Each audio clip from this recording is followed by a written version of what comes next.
Come on, talking. What do you say? What should we do? We do an Irish one. I think the Irish one is always a great guarantee. I mean, that was our bread and butter because everyone's Irish. Everyone's somehow Irish or wants to be Irish. So it always works out. And so we started out doing a lot of Irish stuff initially. So this next one's a great little Irish set of reels. It's called the Wise Maid Set.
But I definitely wanted to leave it up for some more questions this year because I got some really cool comments and some questions after the session that were really interesting to me, and there was definitely buskers out there that had some of their own stories to share. Anybody have any questions? First off, just on what busking is or anything in general? Sir. What's the most you've ever made at one time? Oh man, you don't even want to know.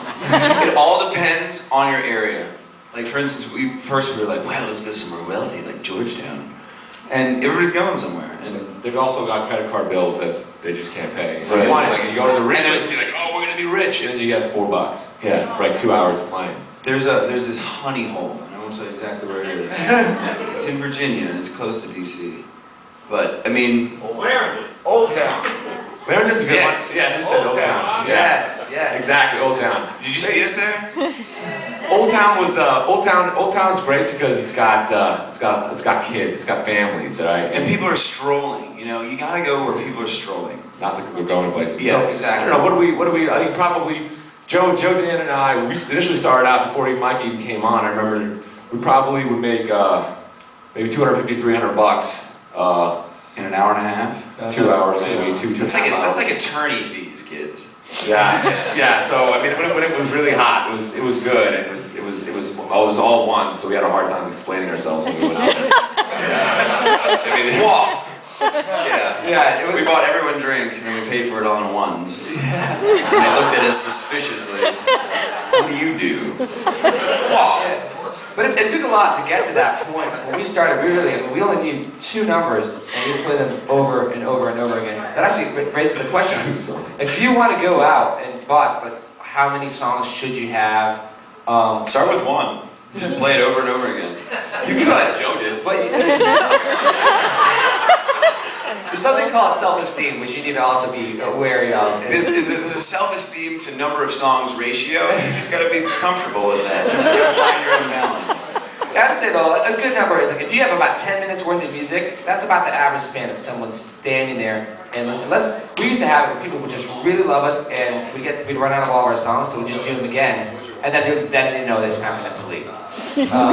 But it's a good thing if someone's staying 10 minutes, that means you're doing something right. So there's things you can do which are not good for busking, and there's things that you can do that are going to help you raise the number of dollars you can make in one session.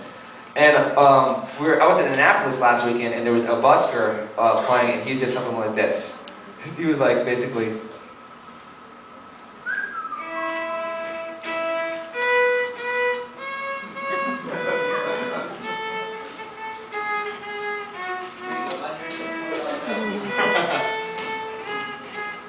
no eye contact, and it's scratching my head up. No, but then all of a sudden I was looking at that because I remember being in that spot, and we realized pretty early on is that, you know, connecting to your audience, that's what's going to make them stop. So making eye contact, smiling, trying to find something that you can engage in them, in the audience, is going to draw them in to listen to your music. And the most important thing is to manipulate their children. Which is true. We were on the streets, and this old-time busker, there's a real culture. People kind of staking out their corners, their spots. There's a whole philosophy to where do you set up? You know, where's a bad place to set up? Like, it's bad to set up where there are public benches because people feel they're entitled to those benches. So they'll listen to you for 20, 30 minutes and then think, well, I was just sitting down.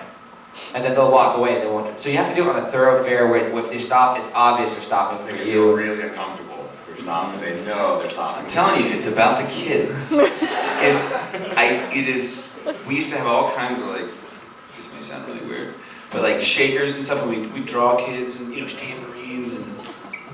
Yeah, an old street performer taught us that trick. And I remember looking at like parents right in the face. You know, they're standing right there, and I remember the mother's like, "Oh, look at him! His rhythm's so good. We're having so much fun." And I remember the father would be looking at me like, I know what you're doing, and I'm financially responsible for entertaining my child. I don't like it one bit. I don't like what you're doing with my wife either. It's awesome. Yeah, really upset. It's really true. And once you get the kids, now, I mean, the thing with busking, it's almost, you've all felt it, you've walked by a street musician, it's almost like an uncomfortability, uncomfortability, whatever the word is, when you stop, or should I stop, or should I listen, what should I do? And it absolutely disarms when there's a child that's dancing or shaking. Immediately, that whole uncomfortable feeling of whether I should stop, or should I enjoy, do I have to get my money out? It completely gets eliminated. We realize the kids ended up being a fantastic bridge to the adults and people walking by, because they felt like the pressure's off because they have somebody to look at besides you know. And so they kind of ease into it, and the kids, you know, the kids really are the channel to. I think it's because they are not at that awkward stage yet. I think puberty ruins it all. But it's like there's just a pure freedom that's like, you know, it's not like, well, what do I do? What am I supposed to? It's like, music, awesome. I'm a kid. That's what I'm supposed to do. It's perfect. Yeah. So Kids want to get up here? So we're going to ask guys wanna get up all the critics from Spin Magazine and Rolling Stone to come up. Would you guys want to come up? You guys want to come up?